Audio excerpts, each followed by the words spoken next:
Sí, solo quería decir que tuvimos que cambiar de día porque el día viernes que estaba programada mi participación, nos han convocado para Consejo Arquidiocesano de Pastoral. Yo soy miembro del Consejo y en realidad es un consejo que se había venido postergando muchas veces y desde hace 2 años no nos hemos reunido de manera presencial. Entonces, esta es la primera vez que el consejo se va a reunir de manera presencial después de muchas postergaciones y eso hacía que yo no pueda faltar y por eso pido disculpas, pero tuvimos que hacer ahí unos malabares con los otros conferencistas para poder cambiar el día. Pero estamos aquí. Bien, me han pedido que pudiera trabajar con ustedes el tema de la sinodalidad en las comunidades cristianas del Apocalipsis, las primeras comunidades cristianas del Asia Menor, esas que el apóstol Juan les va a dirigir unas cartas a 7 de ellas, sabiendo que son muchas más, pero 7 en orden a que el 7 representaba y representa en la Sagrada Escritura lo perfecto. Entonces, yo quiero saber, antes de comenzar, ¿qué tiempo tengo de aquí hasta el refrigerio? Todo el día. Pero para ordenarme. 10:30, hora y media. Sí, hora y media. Ya. Perfecto, ya. Yo voy a compartir una que otra filmina, lo puedo compartir desde acá, quizás, porque prefiero a veces hablar así con la gente y después sí hay unas que puedo compartirlas, ¿ya? Pues son muchas además, bueno, en orden a lo que queremos hacer y vamos a hacerlo por partes, pero Laura ya tiene el material, así que les va a pasar luego, de manera que no hay problema. Bien, vamos un poco a decir una palabrita sobre el tema de la sinodalidad. No me voy a detener bastante en eso, pero voy a decir algo para poder introducir. Entiendo que la inmensa mayoría de los que estamos aquí ya sabemos de que el Papa Francisco ha convocado a un sínodo de la sinodalidad, que ha empezado en el 2021 y que se realizará en el 2023. Los sínodos normalmente son sínodos de obispos. El sínodo de obispos fue instaurado por Paulo VI, después del Concilio Vaticano II, pero este sínodo va a tener una particularidad porque van a participar laicos y laicas. Y hemos entrado en un proceso de escucha de unos 2 años en los que poco a poco vamos a ir reflexionando, meditando sobre algunos temas urgentes que el Papa Francisco quiere saber qué piensa el pueblo de Dios. Teóricamente seríamos 1.200 millones aproximadamente. Evidentemente ya sabemos que no vamos a participar esos 1.200 millones, pero un gran número de personas vinculadas a la pastoral, a otros grupos ligados al trabajo de la iglesia, sea de manera directa o mediados estratégicos, están participando de buena manera y se ha acogido este llamado. El Papa Francisco había dicho en el discurso inaugural en octubre del 2021 que el camino de la sinodalidad es el camino que Dios espera de la iglesia del tercer milenio. Y que este es el compromiso programático en la conmemoración del 50º aniversario de la institución del Sínodo de los Obispos por parte del Beato Paulo VI. En efecto, Francisco ha dicho que la sinodalidad es una dimensión constitutiva de la iglesia, de modo que lo que el Señor nos pide en cierto sentido y está todo contenido en la palabra sínodo. Sínodo es una palabra muy antigua, muy venerada por la tradición de la iglesia, cuyo significado se asocia con los contenidos más profundos de la revelación, compuesta por la preposición sin y el sustantivo odos, ¿no?, que indica el camino que recorren juntos los miembros del pueblo de Dios. Nos remite, por lo tanto, al Señor Jesús, que se presenta a sí mismo como el camino, la verdad y la vida, como nos lo plantea Juan 14:6. Yo soy el camino, la verdad y la vida. Entonces, signo dos, caminar juntos. Y al hecho de que los cristianos, sus seguidores, en su origen, fueron llamados los discípulos del camino, ¿no? Eso lo vamos a encontrar en el libro de Hechos, 9:2, 19:9-23, 22:4, 24:14 y en el 22. ¿No? Esos textos llaman a los discípulos de Jesús los discípulos del camino. En la lengua griega utilizada en la iglesia, se aplica a los discípulos de Jesús convocados en asamblea y en algunos casos es sinónimo de la comunidad eclesial. Entendiendo que para nosotros iglesia es templo, pero para las primeras comunidades cristianas, eclesia es asamblea, es comunidad, es la familia de los discípulos de Jesús reunidos en comunidad, reunidos en oración, reunidos para la fracción del pan, reunidos alrededor de la mesa, reunidos en las casas. Eso es la iglesia. Dice la tradición que San Juan Crisóstomo, por ejemplo, escribe que iglesia es el nombre que indica caminar juntos, sínodos, caminar juntos. Y explica que la iglesia es la asamblea convocada, la iglesia es la asamblea convocada para dar gracias y cantar alabanzas a Dios como un coro, una realidad armónica donde todo se mantiene unido. Porque quienes la componen, mediante su relación recíproca y ordenada, ¿no es cierto?, coinciden en el mismo sentir, en la diaconía, en el servicio y en el mismo sentir. Más adelante, en la literatura teológica y canónica, y en la teología pastoral de los últimos decenios, se ha hecho común el uso del sustantivo acuñado recientemente y parece novedoso, pero que es de larga data en la tradición de la Iglesia, este sustantivo sinodalidad, y derivado del adjetivo sinodal, ¿no? Sustantivo, sinodalidad, y correlativo al adjetivo sinodal. Los dos derivados de la palabra sínodo. Sinodalidad, caminar juntos. Sinodal, estar abiertos, tener una actitud, una conducta, una manera de ser y estar en la iglesia, en comunión, en fraternidad.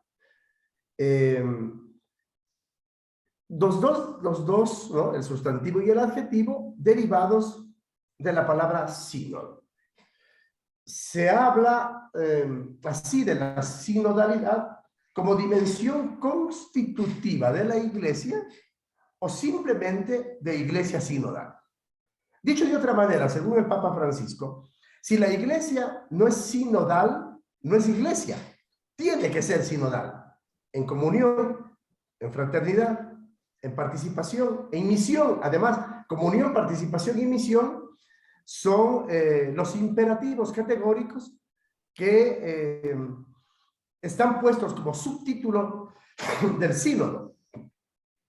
¿Cuál es la misión, el objetivo, la dimensión fundamental del sínodo? Comunión, participación y misión. Significa que si la iglesia no es sinodal, si no está en comunión, si no tiene participación de todo el pueblo de Dios, y si no está en misión del reino de Dios, no es iglesia. Por eso es una dimensión constitutiva. Quizás este lenguaje, ahora aparentemente novedoso, requiere yo diría una atenta puntualización teológica, porque debe testimoniar una adquisición que se viene madurando en la conciencia eclesial a partir del magisterio del Concilio Vaticano II y de la experiencia vivida en las iglesias locales y en la Iglesia Universal desde el último concilio hasta el día de hoy. Esto que estamos haciendo hoy día aquí, 158 personas reunidas, cristianos, católicos, de otras denominaciones, de otras iglesias, porque la sinodalidad también tiene por principio, por esencia, una actitud ecuménica, porque es en diálogo fraterno, en caminar juntos con todos los que apuntamos como objetivo común la construcción del reino de Dios y ser discípulas y discípulos de Jesús. Y ahí ya solo tenemos que tener, como en la primera comunidad cristiana, un solo corazón, una sola alma y un solo espíritu. Entonces aquí estamos en actitud sinodal, tratando de caminar juntos en un solo corazón, en una sola alma y en un solo espíritu, 158 participantes del taller de Biblia del Centro Bíblico Verbo Divino. Esta actitud de caminar juntos nos tiene que llevar a una comunión. ¿Comunión en qué? En creer en el mismo Dios. ¿En qué Dios? En el Dios de Jesucristo, en el Dios que creyó Jesucristo, en el Dios que anunció Jesucristo. Creer en el mismo reino de Dios. Creer en la misma iglesia. Y creer en nosotros mismos como hermanas y hermanas, en esta fraternidad universal que nos hace hijas e hijos de Dios por el bautismo. ¿Ya? Aquí tenemos un ejercicio de sinodalidad. Pues bien, el libro del Apocalipsis considera que la meta del camino del pueblo de Dios es la Nueva Jerusalén. Pero claro, la Nueva Jerusalén tiene esa figura tan bonita que es aquella que está vestida como novia engalanada y que baja del cielo a la tierra. Y entonces el cielo no está arriba, el cielo está en la tierra, porque el cielo baja. Fíjense, esta dimensión es preciosa en el Apocalipsis, porque nosotros todos tenemos la idea, así nos hemos formado, de que después de nuestra muerte, para la segunda venida, ¿no?, en el reino de Dios, todos subimos al cielo. No, no, no, no, no. En el Apocalipsis, Jesús baja, ¿no? ¿Sí? Él baja, o sea que estamos acá. La Nueva Jerusalén, la ciudad celestial, baja, el cielo baja. Y entonces se funde con la tierra y ya no hay cielo ni tierra. Hay solamente nuevo cielo. Y el nuevo cielo está en la tierra. Y a ese cielo nuevo se le llama Nueva Jerusalén. ¿No? La Jerusalén donde muere Jesús. Ahora es nueva porque ya no es lugar de muerte. Es lugar de resurrección eterna y permanente. De tal manera que es una ciudad que tiene las calles pavimentadas de oro. ¿Es la Nueva Jerusalén? Tiene pavimentadas de oro porque el oro, que en nuestro mundo es símbolo de poder, en la Nueva Jerusalén el oro no tiene ningún valor, solo sirve para pisarlo. Y no hay templo, ni un templo, porque a Dios se lo adora en espíritu y en verdad. Siendo esa la realidad de esta Nueva Jerusalén como utopía cristiana, como parusía, porque la Nueva Jerusalén es una realidad de la parusía. Entonces, la Nueva Jerusalén está envuelta con el radiante esplendor de la gloria de Dios, en la que se celebra la liturgia celestial. En la Nueva Jerusalén, los discursos, los seminarios, los talleres, las conferencias, las homilías, las prédicas, se convierten en una liturgia celestial que contempla de pie, al Cordero inmolado. El Cordero está de pie, ha sido degollado, pero está de pie. Y es una liturgia de contemplación. Nadie ve, solo contempla. Porque hay una diferencia grande entre ver y contemplar, ¿no? Eso ustedes sí lo saben. En la Nueva Jerusalén, al Cordero inmolado se lo contempla. ¿Por qué se lo contempla? ¿Y por qué está de pie? Porque con su sangre ha rescatado para Dios a hombres. El Apocalipsis no incluye la palabra mujeres porque es un antropocentrismo de la época. A hombres de toda tribu, lengua, pueblo y nación. Fundamento y principio básico de la sinodalidad.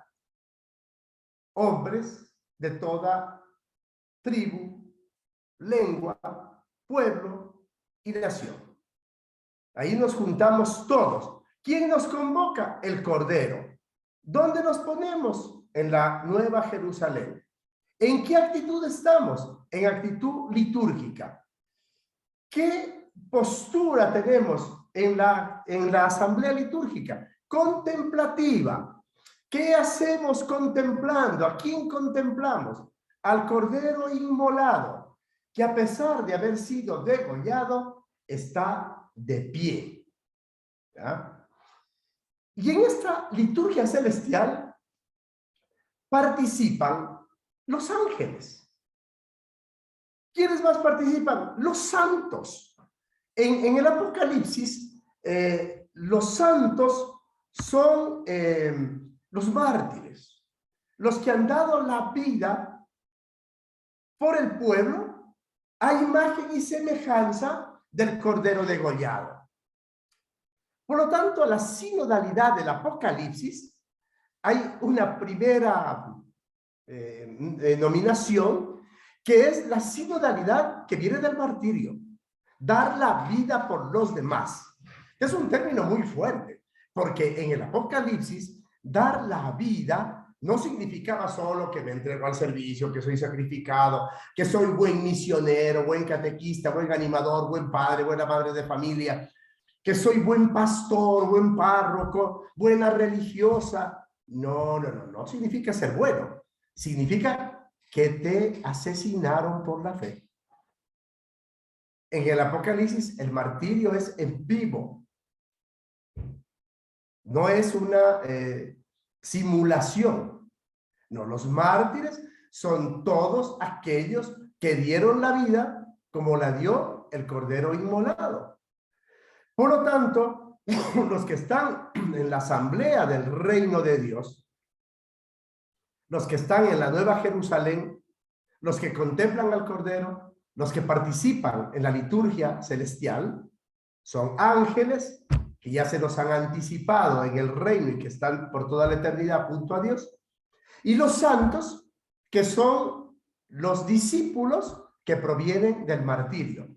¿De qué martirio? Del que sufrieron durante la persecución del Imperio Romano todas las primeras comunidades cristianas, incluidas estas 7 iglesias que están en el libro del Apocalipsis. Y ahí están todas las criaturas del cielo y de la tierra. Ustedes lo van a poder encontrar, bueno, después van a tener la filmina y ustedes lo van a buscar con calma. Va a estar en Apocalipsis 5, 6, 9, 11, 13. Entonces, cuando está la asamblea reunida, esta liturgia celestial, se cumplirá la promesa, ¿no es cierto?, que encierra el sentido más profundo del designio divino de la salvación. Lo tengo aquí en la Biblia, lo voy a leer. Esta es la morada de Dios con los hombres. Él habitará entre ellos. Serán su pueblo y Él será su Dios con ellos. A ver. Esta es la morada de Dios con los hombres. Él habitará entre ellos. Serán su pueblo y Él será el Dios con ellos. Apocalipsis 21, 3. ¿Ya? Ahí está. Vamos. ¿Cuáles son estas 7 iglesias? Estas 7 iglesias están en lo que hoy sería el territorio de Turquía. Ahí, frente al mar Egeo. Están en el Apocalipsis entre los capítulos 2 y 3. Y son Éfeso, Esmirna, Pérgamo, Tiatira, Sardes, Filadelfia y la Odisea. Frente a la costa del mar Egeo. Y más adentro está una isla que cuando ustedes tengan el material, ahí les he colocado una fotografía. Está la isla de Patmos. La isla de Patmos era un lugar donde el emperador de turno, Domiciano, había construido una cárcel, que eran unas cuevas subterráneas, donde estaban todos los exiliados perseguidos por el imperio. Entre esos, los primeros cristianos, muchos obispos de estas iglesias están en el calendario católico de los mártires, murieron degollados, azotados, quemados vivos, por profesar la fe de esta nueva religión cristiana, que el imperio la consideraba una propuesta opositora para sus fines idolátricos. Entonces, sus pastores fueron ejecutados, sus obispos, y estos ángeles que va a llamar Juan a los destinatarios de las cartas. Juan comparte ese cautiverio y escribe estas cartas desde la cárcel y desde el exilio. Son cartas escritas desde el cautiverio. Por lo tanto, la sinodalidad en las iglesias del Apocalipsis, aparte de tener eso que ya les mencioné, la constitución del martirio como primera característica del martirio, el segundo componente, la segunda característica, es el cautiverio, la sinodalidad de compartir la cárcel. La cárcel por la fe, la cárcel por el reino, la cárcel por ser discípulo del Señor. Y en ese lugar de castigo, de cautiverio, Juan escribe sus cartas. Hoy, si alguna vez ustedes tienen el privilegio de hacer un tour y pueden ir a la isla de Patmos, ahí les he colocado también una fotografía, la cueva donde estaba Juan prisionero, donde supuestamente estuvo prisionero, es un lugar de veneración y de culto cristiano, es una capillita, la celda donde estuvo Juan, o sea que ustedes la pueden ver. Resulta que por eso es que el libro del Apocalipsis tiene un lenguaje pseudonímico, porque si alguna de esas cartas caía en manos de algunos de los perseguidores de los cristianos, pues fácilmente iban a ser denunciados. Por eso tienen nombres pseudonímicos, nombres falsos, digamos. Y por eso el lenguaje del Apocalipsis también es un lenguaje pseudonímico. Así al emperador se le llama bestia, al pastor de la comunidad se le llama ángel, al que seduce a la bestia es la pequeña bestia, ¿verdad? Todos los subtítulos hacen alusión a nombres que puedan disimular el verdadero destinatario de la carta. Probablemente, o con toda seguridad, cada una de estas iglesias son sedes episcopales. Entonces, el obispo es el destinatario de la carta. Pero claro, en vez de tener el nombre del obispo de la sede, de Esmirna, de Pérgamo, de Tiatira, de Filadelfia, se le llama ángel. Al ángel de la iglesia de Filadelfia. Y a sus miembros se les llama santos, porque o son mártires, o han sido candidatos al martirio, o están viviendo la persecución y la clandestinidad. Por lo tanto, estas cartas tienen otro componente de la realidad de las iglesias, que va a ser otra característica de la sinodalidad, la clandestinidad. ¿Ya? Ya voy por la tercera. Martirio, primera característica de la sinodalidad. Segunda característica de la sinodalidad, el exilio, la cautividad. ¿Ya? Y esta otra característica, la clandestinidad. ¿Ya? Martirio, cautiverio, exilio, clandestinidad. Es decir, nosotros somos reprivilegiados, porque ni estamos en cautiverio, ni vivimos en el exilio y la clandestinidad, y tenemos algunas persecuciones que no necesariamente nos llevan al martirio. En otros sitios, en otros lugares del mundo, sí, pues, los cristianos viven plenamente estas características de la sinodalidad. Clandestinidad, persecución, exilio, martirio. Pregúntenles a algunas iglesias del Salvador en los años 80, de Nicaragua en los años 80. Pregúntenles a algunas iglesias de Colombia, algunas iglesias de Honduras. Pregúntenles a algunas iglesias de México. Peor si vamos al Oriente Medio.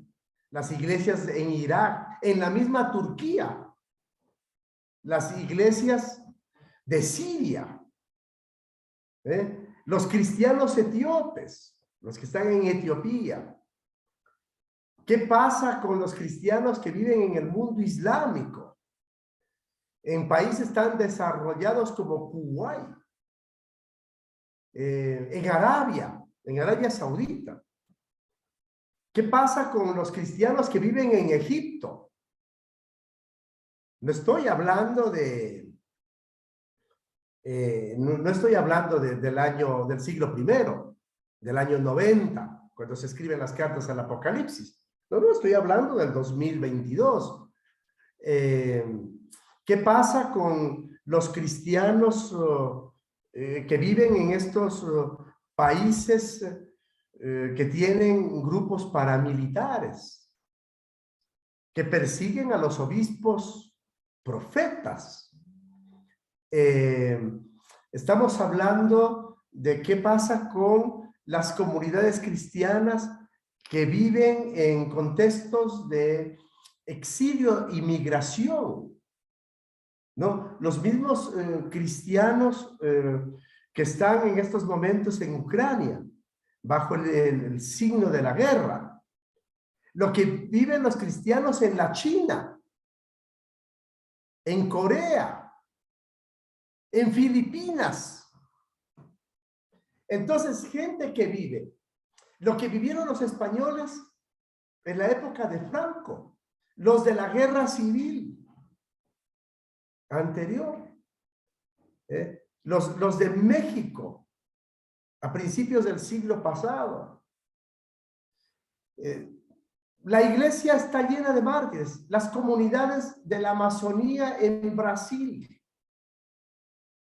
Entonces tenemos muchísima gente en el mundo que por su fe comparte estas características de la sinodalidad de las primeras comunidades cristianas del Apocalipsis: martirio, cautiverio, exilio y clandestinidad. Muy bien. Entonces, en el libro del Apocalipsis eran las 7 comunidades cristianas griegas más numerosas y antiguas. Juan, en el libro del Apocalipsis 1:11, escribe, veamos, a ver, lo que ves, escríbelo en un libro y envíalo a las 7 iglesias de Éfeso, Esmirna, Pérgamo, Tiatira, Sardis, Filadelfia y Laodicea. Los nombres de las 7 iglesias son imágenes de un segundo tiempo en los capítulos 2 y 3 del libro del Apocalipsis. Y como ya les dije, están dirigidas por el ángel a cada uno de ellos. Éfeso, en el Apocalipsis 2, 1, 7. Esmirna, Apocalipsis 2, 8, 11. Pérgamo, Apocalipsis 2, 12, 17.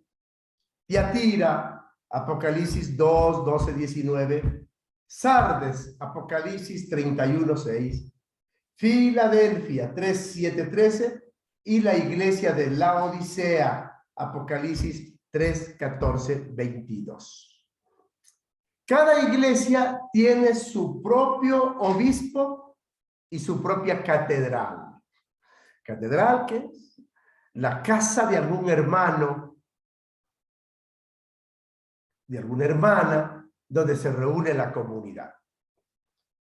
Algunos consejos y sínodos de la iglesia primitiva tuvieron lugar en estas iglesias, donde ya se fueron edificando algunos lugares de culto. Por ejemplo, el famoso concilio de Éfeso y el sínodo de Laodicea. Sus obispos fueron Melitón de Sardes y Polícrates de Éfeso. Estos concilios se dieron como reacciones a esas primeras herejías, digamos, ¿no? El apolinarismo. Apolinar de la Odisea, 310, 390. Para esa época ya eran sedes episcopales con sus propias catedrales. Ya estamos hablando del siglo III, que propugnaba que el Verbo se había encarnado tomando solo cuerpo, pero no alma humana, ¿no? La herejía del apolinarismo. De la escuela de Antioquía, que comenzó a proponer que las naturalezas humana y divina en Cristo eran completas, a tal grado que formaban 2 sustancias independientes, 2 personas en definitiva.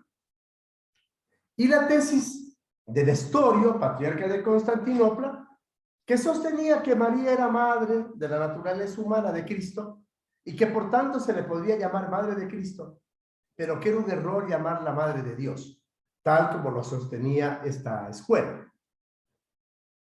Entonces, estos temas de mayor importancia se trataron en el sínodo, que consistieron en restringir la conducta de los miembros de la iglesia. Y el sínodo expresó sus decretos en formas de reglas o cánones y entre los 59 o 60 cánones decretados, varios apuntaron, por ejemplo, a limitar los privilegios de los neófitos, ¿no?, de los recién llegados, limitar los deberes de la clerecía menor, limitar cualquier trato con cosas heréticas, limitar la judaización entre los cristianos, y una cosa grave para las mujeres: prohibición a las mujeres de desempeñar funciones litúrgicas o ser ordenadas. Ahí en este famoso sínodo, que se dio entonces en esta iglesia de las del Apocalipsis, de la Odisea. También se habló sobre la ley dominical, ¿no? Estaba preocupado por recordar la adoración dominical. Y luego, pues, el primero de estos concilios fue el concilio del Vir en el año 300. El sínodo de la Odisea recordó a los cristianos que no judaizaran, porque así lo enseñan las escrituras. Y en el canon 29 limitaba la judaización entre los cristianos, incluía no descansar el sábado, el Shabbat, pero limitaba a los cristianos a honrar al Señor. El concilio de Calcedonia en el año 451 aprobó el canon de este sínodo, haciendo de este un canon ecuménico. Y también se discutió sobre el canon bíblico, que limitaba la lectura de la Escritura a solo los libros canónicos, tanto el Antiguo como el Nuevo Testamento, con una particularidad: justamente omitía el libro del Apocalipsis.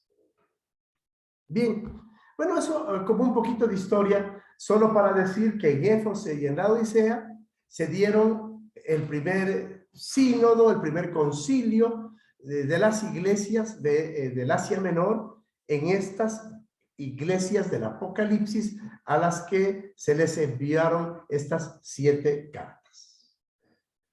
El libro del Apocalipsis empieza con otra característica propia de la sinodalidad, que es el tema de la revelación, ¿no? Las iglesias han recibido la revelación. ¿Por qué? Porque en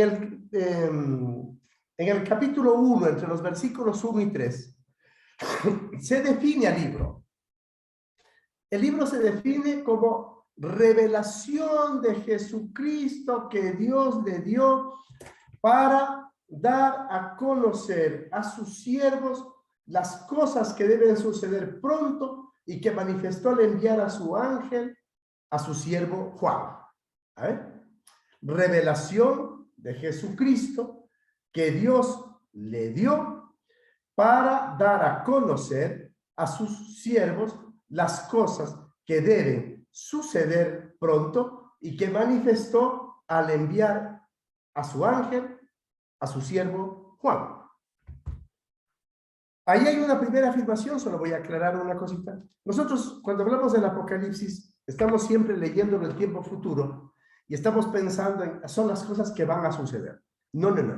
El Apocalipsis son las cosas que ya sucedieron, porque es una lectura de la relación iglesias-imperio romano y lo que Dios le revela a Juan para poder comunicar a estas comunidades perseguidas de cómo están, de cómo se encuentran. Hay un diagnóstico de las iglesias, hay una profecía y hay una propuesta de futuro de esas iglesias para ese momento histórico, no para la eternidad ni para la parusía. Entonces, este remitente, ¿no es cierto?, esta revelación que empieza siendo de Jesucristo hacia Juan, se vuelve remitente para los ángeles de las otras iglesias, que son los obispos de estas sedes.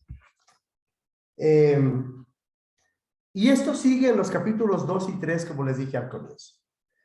Literalmente, la secuencia de los que recibieron la revelación se puede resumir en la siguiente secuencia. A ver, en orden.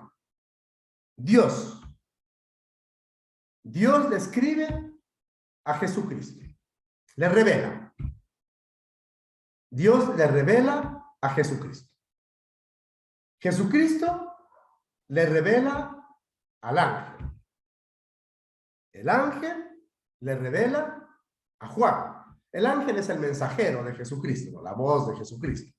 Entonces, Dios le revela a Jesucristo. Jesucristo le revela al ángel. El ángel le revela a Juan. Y Juan le revela a los 7 ángeles.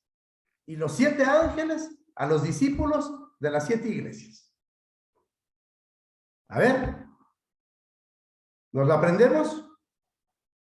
Dios le revela a Jesucristo. Eso.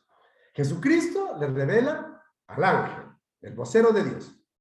El ángel le revela a Juan. Juan le revela a los 7 ángeles, a los 7 pastores, a los 7 episcopos. Y los 7 episcopos le revelan a su comunidad, a las 7 iglesias. Es decir, otra vez, son 7 los que hacen el círculo. Dios, Jesucristo, ángel, Juan, 7 ángeles, 7 iglesias, pueblo. Las iglesias geográficas y el pueblo. Ahí nos damos la vuelta en esos 7 destinatarios, ¿ya? La iglesia discipular y el pueblo. Las cartas a las 7 iglesias tienen otra particularidad preciosa, porque son el único libro de la Biblia cuyo redactor es un ángel. Ustedes tienen los libros históricos que están escritos por los patriarcas, por ejemplo, ¿no es cierto? Escritos por Abraham, por Moisés, toda la lista de los profetas, los evangelistas, las cartas. El libro del Apocalipsis, si bien lo escribe Juan, el redactor es un ángel, y el ángel es un mensajero de Jesús. Pero Jesús escribe lo que Dios su Padre le ha revelado, o revela lo que Dios su Padre le ha revelado. Este tiene autoría divina directa. Es precioso esto, ¿eh? Entonces, la segunda cosa que tengo que decir es que la característica del libro del Apocalipsis, el fundamento literario del libro del Apocalipsis, es que no es un libro de terror, sino un libro de esperanza, porque nosotros estamos acostumbrados a cuando pasa una gran catástrofe, está sucediendo el Apocalipsis y enseguida lo comparamos con el fin del mundo. No, el Apocalipsis hace un diagnóstico de la realidad terrorífica que viven las comunidades por la persecución, el cautiverio, el exilio, el martirio, pero es para dar esperanza, no para sostener el terror. Y claro, como nace en tiempos de persecución, sobre todo de caos, de exclusión, de opresión permanente, el Apocalipsis en tales situaciones permite a la comunidad cristiana reconstruir su esperanza y su conciencia. Porque el Apocalipsis transmite una espiritualidad de resistencia y orienta hacia la organización de un mundo alternativo. Por lo tanto, vamos a ver estas otras características de la sinodalidad. A ver. ¿Qué es lo que les une a estas iglesias y las hace sinodales en cuanto a comunión, participación y misión, como lo ha propuesto el Papa Francisco? La esperanza. Otra característica de la sinodalidad de las primeras comunidades cristianas, las del Asia Menor, la esperanza. Otra, la reconstrucción de la conciencia.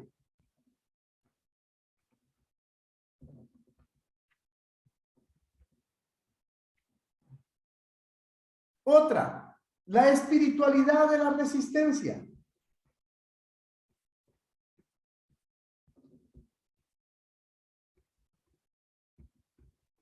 Y otra, la organización del mundo alternativo.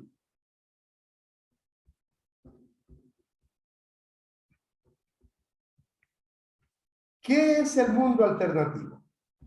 El mundo alternativo es ese otro mundo posible, la sociedad nueva y distinta, frente a la opresión del imperio. Entonces, más opresión, más reino. Más exclusión, más reino. Más martirio, más reino. Más cautiverio, más reino. Más idolatría, más iglesia.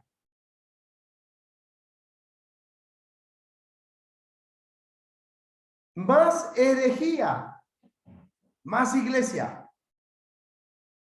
Más mundanidad espiritual, más iglesia. Más descarte, más iglesia. Más odio, más iglesia. Más violencia, más iglesia. Más ruptura de la comunión, más iglesia. Menos fraternidad, más iglesia. Esa es la organización del mundo alternativo.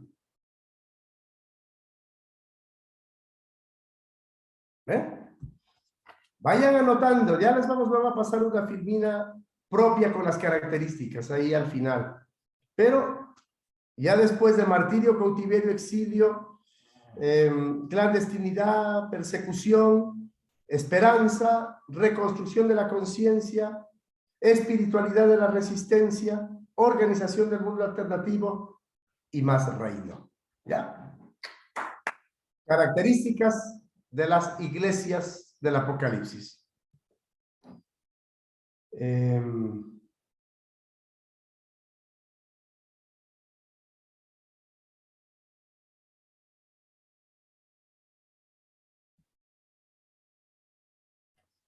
También entonces el Apocalipsis representa un movimiento importante porque reconstruye la conciencia colectiva y la praxis social del pueblo de Dios. Y la violencia que a veces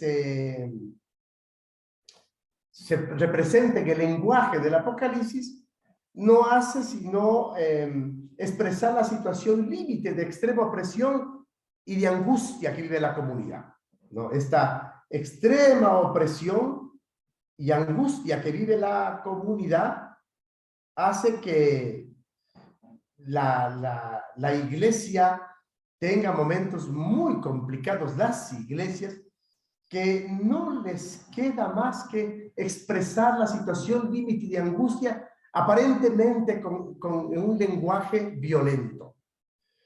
¿Por qué? ¿Por qué?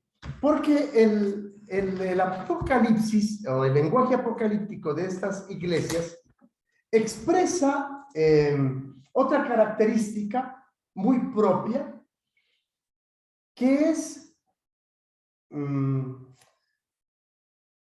un despertar de la función crítica frente a la helenización de la sociedad.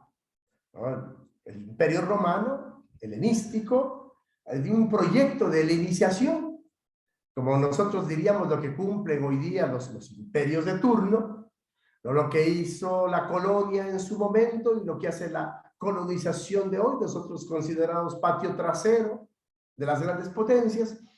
Entonces también hay una función crítica frente a la helenización del cristianismo y su institucionalización autoritaria y patriarcal que ya van haciendo en estos siglos, ¿no? Como más adelante hemos visto, por ejemplo, la prohibición de las mujeres como para ser ordenadas o para que celebren el culto. Porque tengo que decir aquí una cosa que le van a tomar nota. El olvido del Apocalipsis, con el paso de los siglos, hizo posible a largo plazo la integración de la iglesia en el sistema imperial dominante y la construcción de una cristiandad autoritaria. El olvido de la Iglesia en el sistema imperial dominante hizo posible la integración de la Iglesia en el sistema imperial dominante y la construcción de una cristiandad autoritaria. Yo creo que a nosotros nos ha pasado lo mismo. El olvido del libro del Apocalipsis ha hecho que nos olvidemos de los mártires, de los santos, de los profetas, de los hermanos perseguidos, de los pobres, de los marginados, de los excluidos. El olvido del Apocalipsis ha logrado excluir a las mujeres, a los jóvenes, a la gente que sufre asimetrías económicas, sociales y políticas. Nos hemos olvidado de los presos, de los migrantes. Por lo tanto, otra característica fundamental de la apocalíptica o de las iglesias, la sinodalidad de las iglesias del Apocalipsis, es la utopía trascendente y liberadora.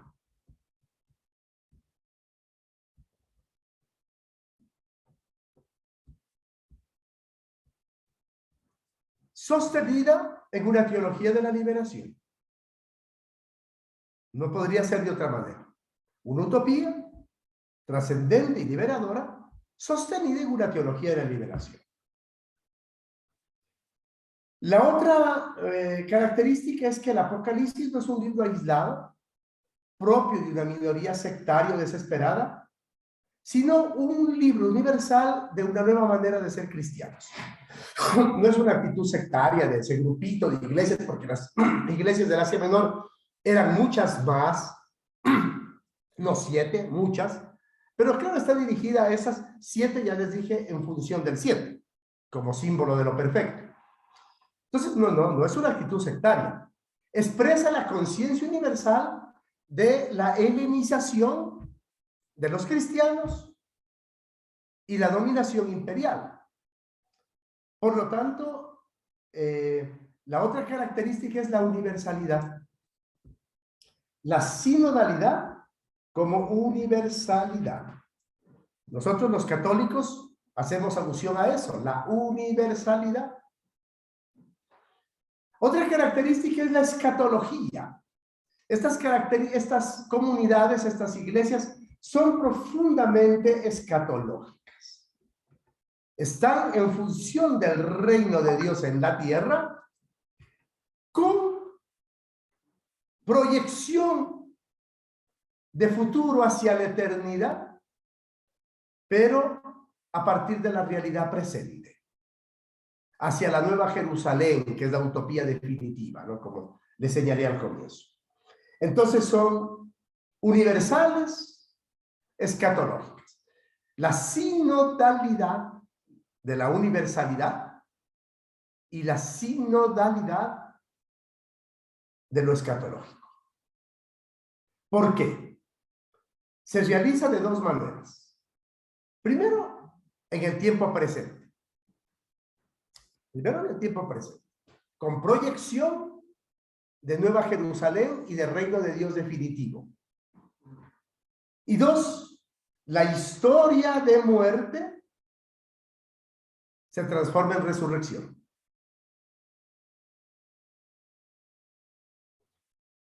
¿Por qué? Porque el hecho fundamental que transforma la historia es la muerte y la resurrección de Cristo.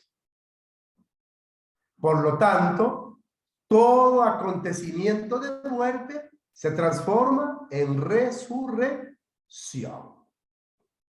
Y esa es otra característica de la sinodalidad. Unir escatología con muerte y resurrección.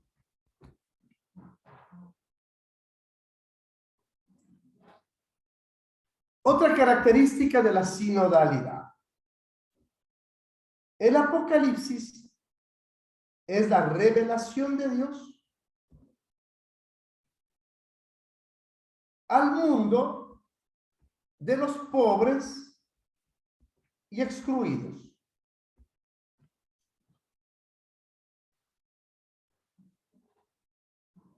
La revelación de Dios al mundo de los pobres y excluidos. Esa es la otra característica de la sinodalidad.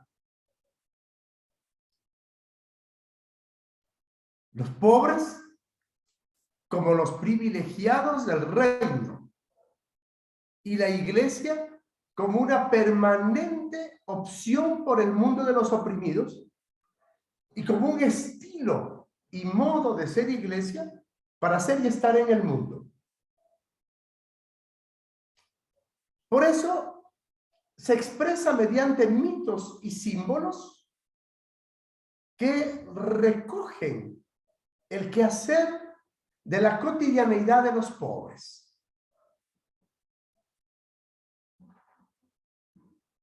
¿Por qué? Porque el mito en el Apocalipsis cumple un rol histórico, pues. El mito es histórico y reconstruye la conciencia colectiva y la praxis social del pueblo de Dios. Reconstruye la conciencia colectiva y la praxis social del pueblo de Dios. Ya les dije más antes, reconstrucción de la conciencia. Y por eso es que en esa reconstrucción de la conciencia, pues, hay estas cuestiones de lenguaje así límite, porque expresa el límite de la angustia, el dolor y el sufrimiento de las comunidades. Entonces, finalmente, estas comunidades tienen como sinodalidad un horizonte liberador, lleno de esperanza. Y su utopía es histórica y política. Por lo tanto, otra característica de la sinodalidad de las comunidades del Apocalipsis es la utopía de lo histórico y lo político. Esto ya más en línea social, y lo de esperanza y liberación más en línea teológica, ¿no? En línea teológica, esperanza y liberación. Y en línea política, lo histórico, la realidad presente. De manera que el Apocalipsis entonces no es un libro solamente, no es solo unas características literarias de finales del siglo I, heredadas del movimiento apocalíptico de tiempos de Daniel, sino que representa un movimiento importante en los orígenes del cristianismo, que hunde sus raíces en la historia del pueblo de Israel y en el movimiento profético apocalíptico del cual nace el movimiento de Jesús. La visión apostólica y las primeras comunidades cristianas. Porque el Apocalipsis recoge y transforma las tradiciones apocalípticas judías y judeocristianas y cumple en la iglesia una función crítica y de resistencia, como ya les dije, frente a la helenización del cristianismo y la institucionalización autoritaria y patriarcal. Podríamos entonces apuntar a una característica macro. ¿Cuál es la característica macro de las comunidades del Apocalipsis, de las iglesias, de las 7 iglesias del Apocalipsis, que pertenecen al movimiento apocalíptico. La apocalíptica como un movimiento. Un movimiento apocalíptico, profético, histórico, con raíces en la fundación del pueblo de Israel,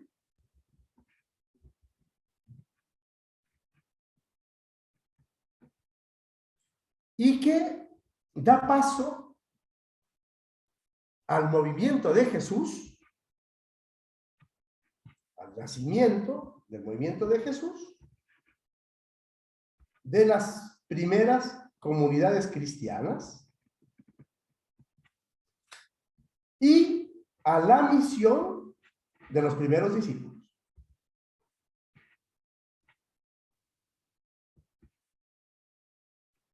¿Ya? Esta es la característica macro. Aquí se va a englobar todas las otras que les he dicho, porque van a estar dentro de esta característica global. Las 7 iglesias, o las iglesias del Asia Menor, se funden, se constituyen dentro del movimiento apocalíptico de la época. Movimiento que es una organización dentro de un pensamiento derivado de las raíces fundantes del pueblo mismo de Israel, que ya está recogido en la tradición bíblica, por ejemplo, del libro de Daniel, y que da paso al nacimiento del movimiento de Jesús, fundado por los apóstoles después de la resurrección de Jesús, que da paso a la misión apostólica, que da paso a las primeras comunidades cristianas, al nacimiento de las primeras comunidades cristianas, y a la misión de los discípulos en los primeros siglos. Esta fundación del movimiento de Jesús, esta fundación de la misión apostólica, esta fundación de las primeras comunidades cristianas, esta fundación de los primeros movimientos discipulares y comunidades dentro de la visión discipular de los primeros siglos, es vista por el imperio como una amenaza para su estabilidad, para su ideologización, y claro, da paso a que los propulsores, los seguidores de estas comunidades, de estos movimientos, sean perseguidos, encarcelados, exiliados y asesinados. Ahí está.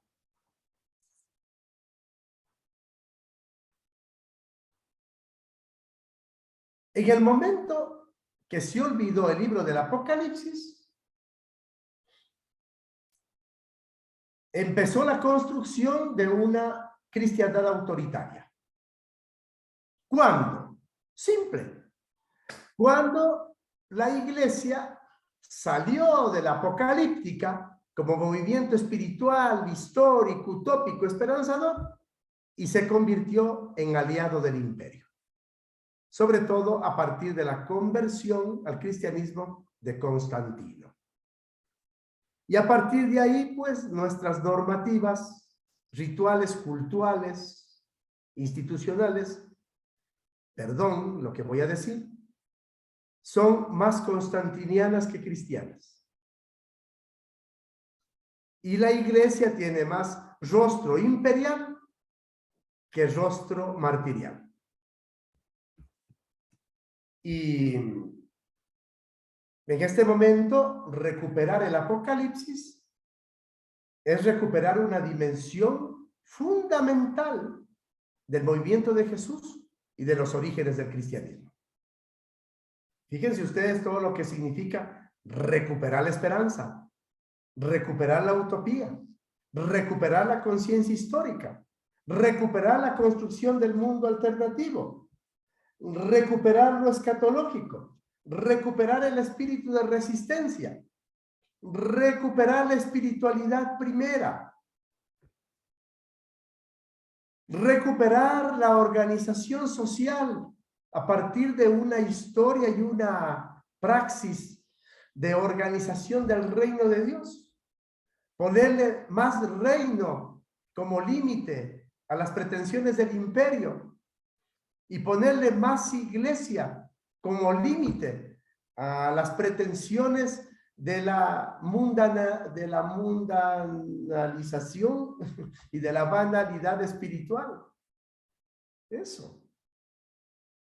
Iglesia, límite de la mundanidad espiritual. Reino de Dios, límite de la ideologización imperial.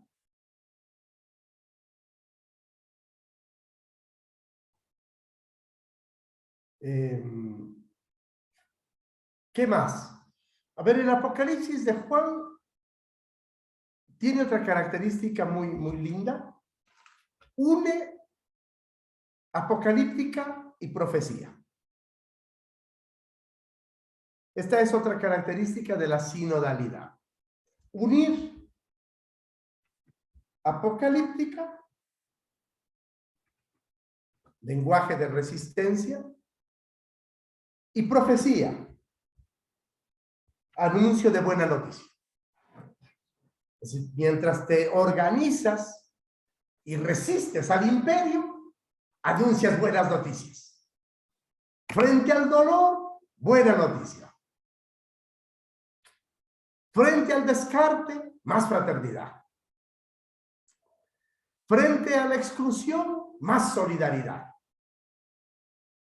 Frente a la persecución, más acogida. Frente al odio y a la violencia, más amor. Frente a la división, más comunión. Frente a la institucionalización, más participación. Frente al autoritarismo, más discipulado. Frente al encierro en las sacristías, más visión. Ya.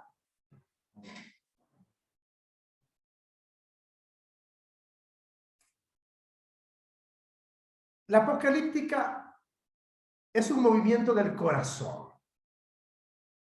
Porque la contemplación, eso que está más allá de ver, poder contemplar al Cordero degollado, sentado en el trono del Padre, junto al Padre, o poder contemplar al Cordero bajando hacia la Nueva Jerusalén, poder contemplar el cielo nuevo y la tierra nueva, poder contemplar ahí donde no hay, según el Apocalipsis, luz de luna ni de sol, porque la gloria de Dios lo ilumina todo. Poder contemplar a Dios en espíritu y en verdad, donde no hace falta ningún templo, necesita de una resistencia espiritual y de un potencial liberador fundado en el amor colectivo inimaginable. Ese tiene que ser nuestro sueño, nuestra utopía, nuestra esperanza. No hay iglesia sin estas características. No hay, hermanos y hermanas, no hay, no puede haber. Fíjate, una iglesia sin creatividad, una iglesia sin imaginación, una iglesia sin profecía, una iglesia sin propuesta de reino, una iglesia desclericalizada.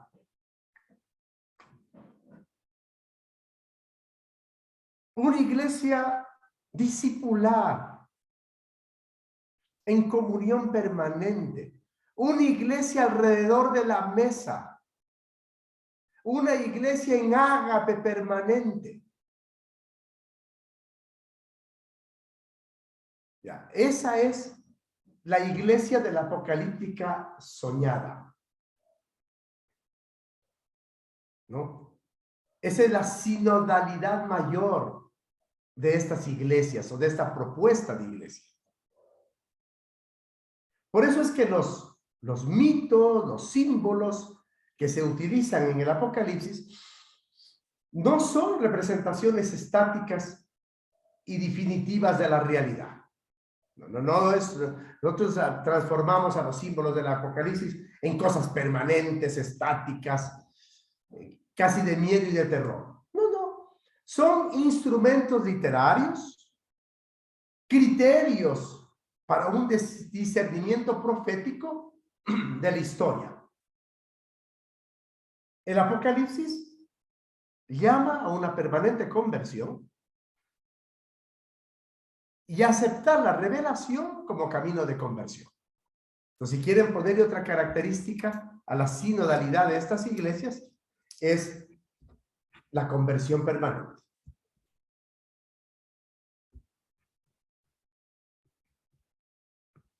¿Ya? Y el Apocalipsis, al no ser un libro de arquetipos absolutos y dicotomías maniqueas, es una reconstrucción del éxodo en el corazón del Imperio Romano. El libro del Apocalipsis, con su espíritu profético, modera y transforma los movimientos apocalípticos radicales de la época y los pone en el espíritu de Jesucristo. Así, anótenlo, el Apocalipsis une. ¿Qué une el Apocalíptica? ¿Cuál es la sinodalidad que une a estas iglesias? ¿Cuál es este camino juntos? Escatología y política. A ver. Escatología y política. Mito y praxis. Conciencia y transformación histórica. Escatología y política. Mito y praxis. Conciencia y transformación histórica. Los mártires, los profetas, los que no adoran a la bestia ni a su imagen y aceptan su marca, hacen realmente historia. Derrotan a Satanás. Satanás es la representación de la espiritualidad del mal. Derrotan a Satanás, destruyen los poderes del mal, provocan un terremoto en Babilonia y reinan sobre la tierra. Eso. Ahí está. Los protagonistas del Apocalipsis, que son los mártires, los santos, los profetas, los apóstoles, los discípulos. Las mártires, las discípulas, las apóstoles, las profetisas, son los que no adoran a la bestia, representada en el emperador, ni a su imagen, la ideología, su marca, su sello. Recuerden que uno de los reproches de Juan en el Apocalipsis es que él mira a la gente y todos llevan la marca de la bestia. Eso es muy chévere porque nosotros también de repente llevamos la marca de la bestia. Somos individualistas, consumistas, paganos. Nos gusta la propaganda del mercado. Somos idólatras. Vivimos en el mercado y en el escenario donde se mueven los falsos ídolos con pies de barro. Somos hedonistas. alejados de una espiritualidad profética, sin oración, sin meditación, sin reflexión. Nos movemos en escenarios que se sostienen sobre lo banal.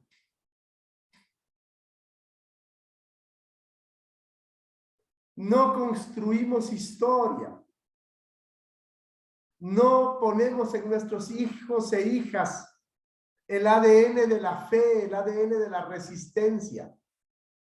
Nos apartamos de la conciencia crítica. Nos da miedo mirarnos a nosotros mismos. Hemos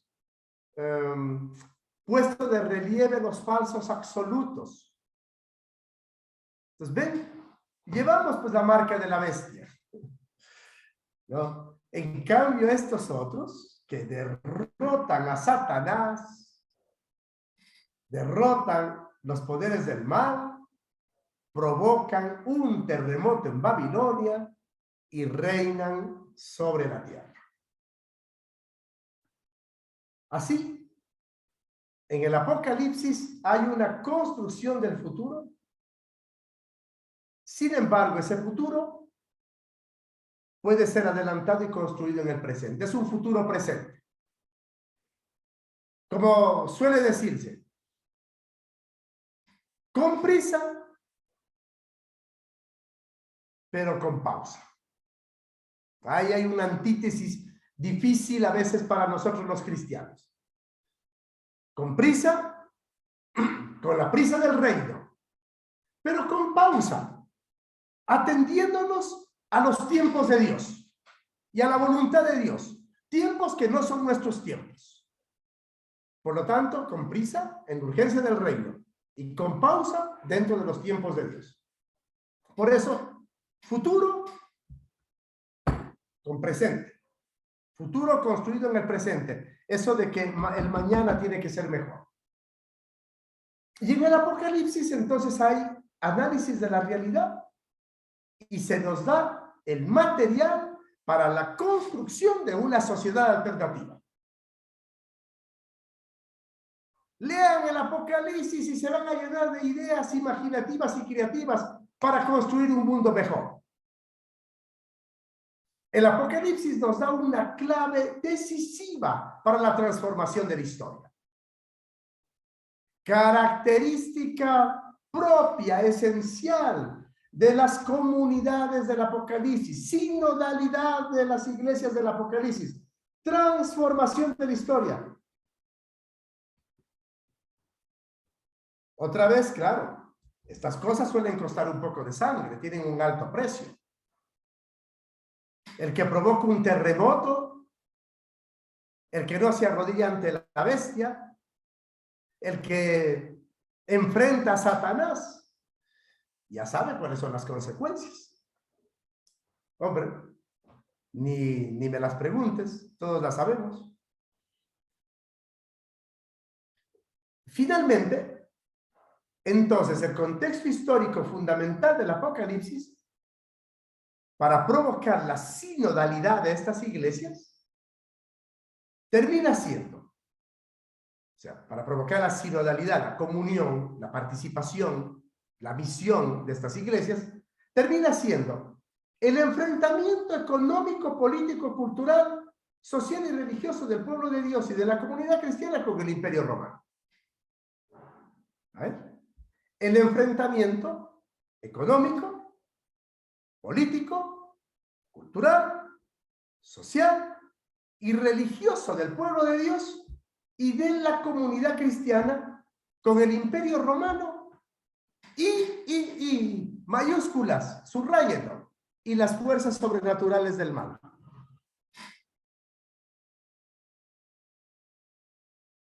Y las fuerzas sobrenaturales del mal.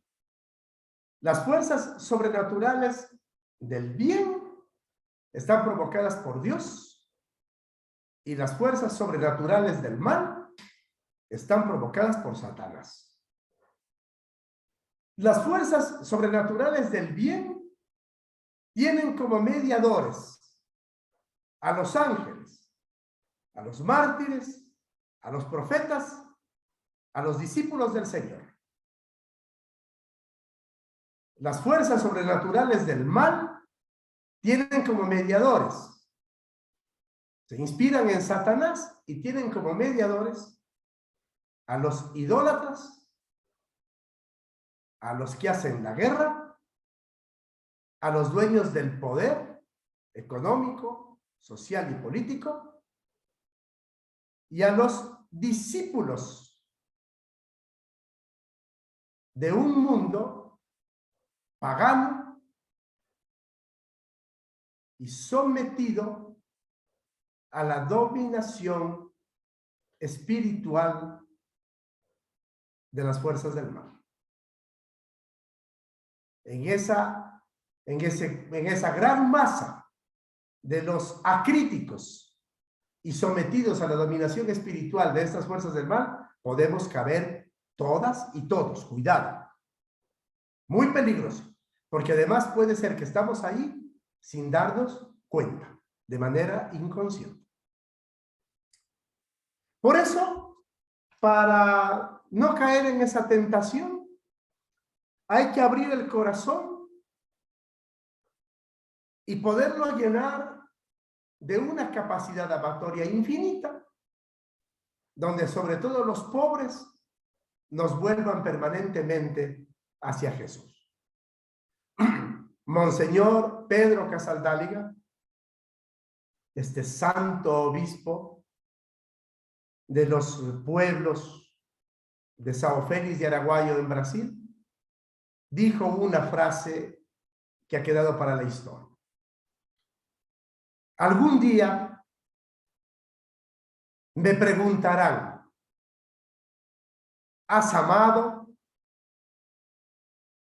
¿Has vivido? Y yo, sin decir nada, abriré mi corazón lleno de nombres. Yo espero que nosotros también, cuando el día del Señor nos pregunten, ¿has amado? ¿Has vivido?